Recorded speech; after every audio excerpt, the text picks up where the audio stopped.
Here's Rachel, Noblesville, Indiana, as we head to the phones. I'm really glad you waited. Hello. Hi, Mr. Limbaugh. First, I want to start and say that I've listened to your show since I was really little, and I love it. But I was just calling because I'm really frustrated with people who are my age, and actually people in general, but a lot of the college students who open their mouths about the elections, about the candidates, without doing any kind of research at all.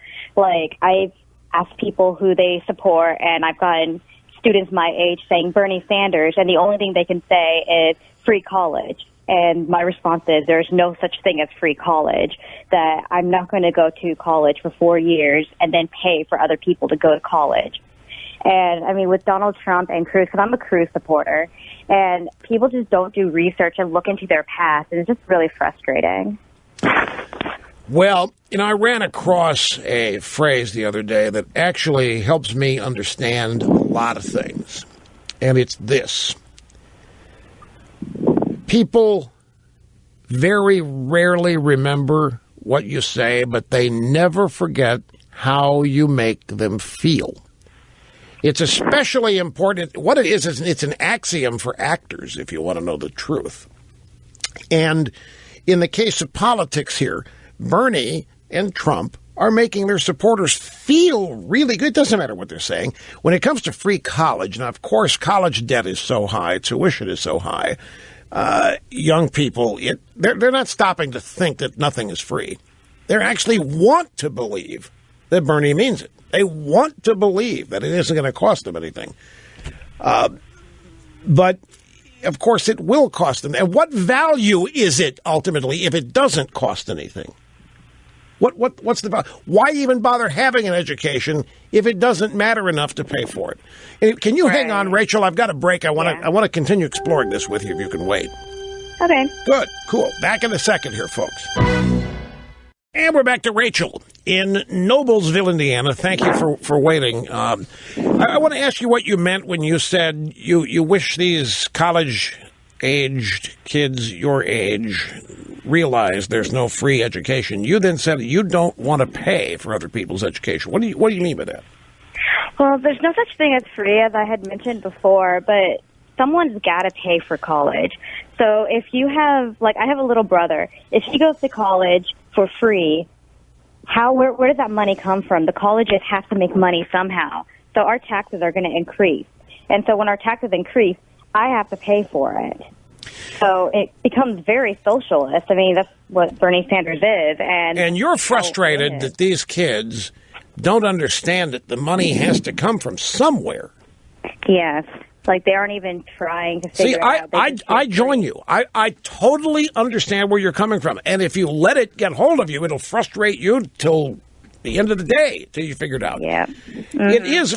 So here you have Bernie. And Hillary, by the way, has picked it up now. Hillary's talking the same thing. I heard her in her thing last night talking about, she didn't use actual words that Bernie used, but she made it clear that college is going to be free. Okay, so you hear that.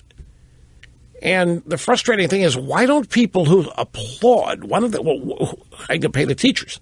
How are you going to pay the light bill? Who's going to pay for the upkeep of the buildings? Who's going to pay? And then the football program. No, not entirely. I mean, it's a good answer in many ways. But the point is, the frustration is real when you hear the targets of demagoguery get away with it. Let me ask you people, does anybody really believe, I know the Democrats say it, but do any of you in this audience believe that if Hillary Clinton's elected president, or if Bernie happened to be, do you really believe that we would get to the day where admission to every college and university is free, including doctoral programs, including postgrad? At what point? And if not, oh, no, we can't give that. It's like the minimum wage. I think it should be 15. Fine, why not 20? Good point. How about let's make it 25? No, we can't go 25. Why? Wait a minute now.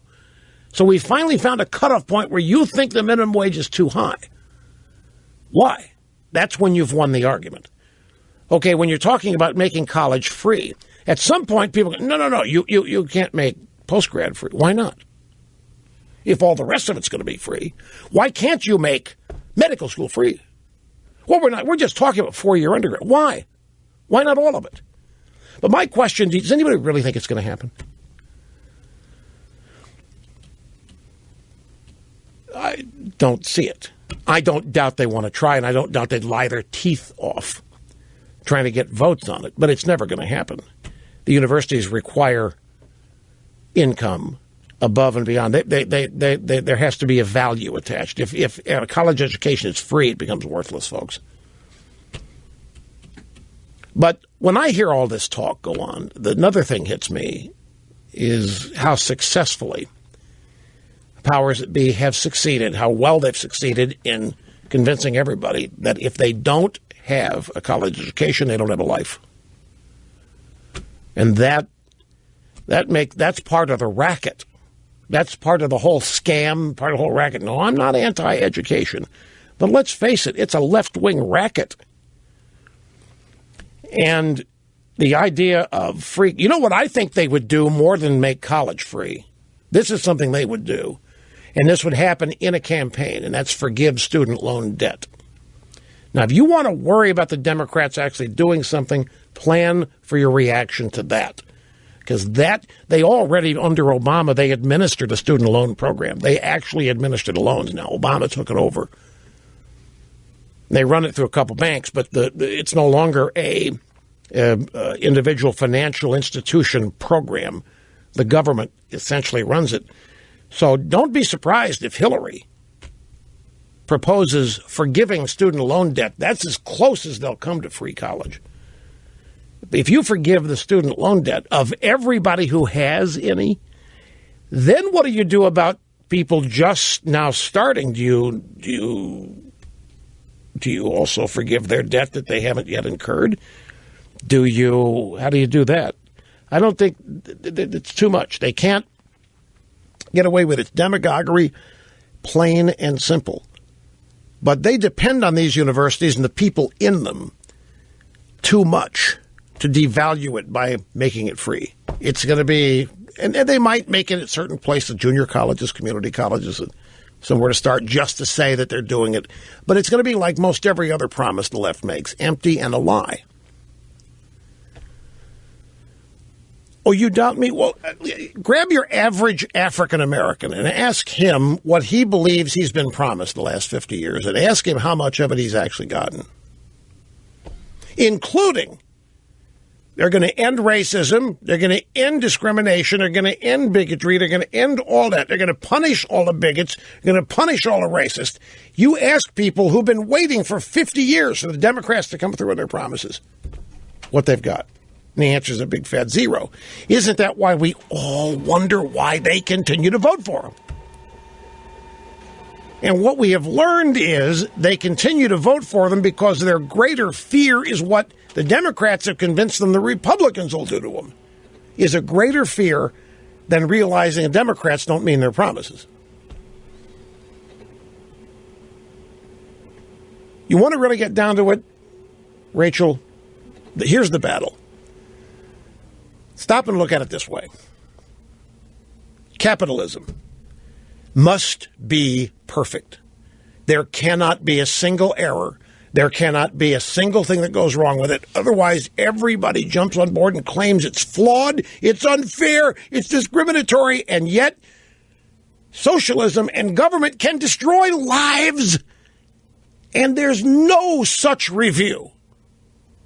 There's no demand placed on government. There's no demand placed on socialism, but every demand you can think of for fairness and equality and everything else is placed on capitalism. And it's not allowed one failure. It's not allowed one discretionary bad move. Socialism is allowed to ruin everything. Why? Because of the good intentions.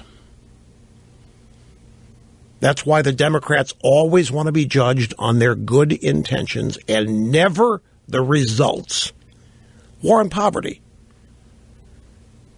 War on poverty dates back 1964. Percentage-wise, the same number of people in poverty today as then. Same people complaining about it. It's the same issue. It hasn't gone away. We have spent $10 trillion on it, and it hasn't gone away. It is a demonstrable failure. In any way you analyze things, it is a boondoggle. It's a total failure. And yet it survives, and the people behind it continually are applauded and given credit. Why? Because they care. Because they have good intentions. The Republicans, they don't care if people are poor. They just want to deny them benefits and so forth. It's a branding thing. It's the way the Democrats have succeeded in defining their enemy and defining their opponents as a way to cover up for their abject failure of everything they promise people. Ask the feminazis, are you happy? After 50 years of the feminist era, what are we faced with? An uncontrollable rape crisis on campus. How can that be when the feminists in the Democrat Party have been running universities for all these years with all the love and all the tolerance and all the compassion and all the openness? Why have universities become cultures of rape? And why is there no analytical savagery of these universities? Why is there no critique? Why is there no properly affixing blame here? Because of the good intentions. At least they're trying. So the good in Bernie Sanders, well, maybe he can't give away college, but he wants to. He really cares. That's the trick.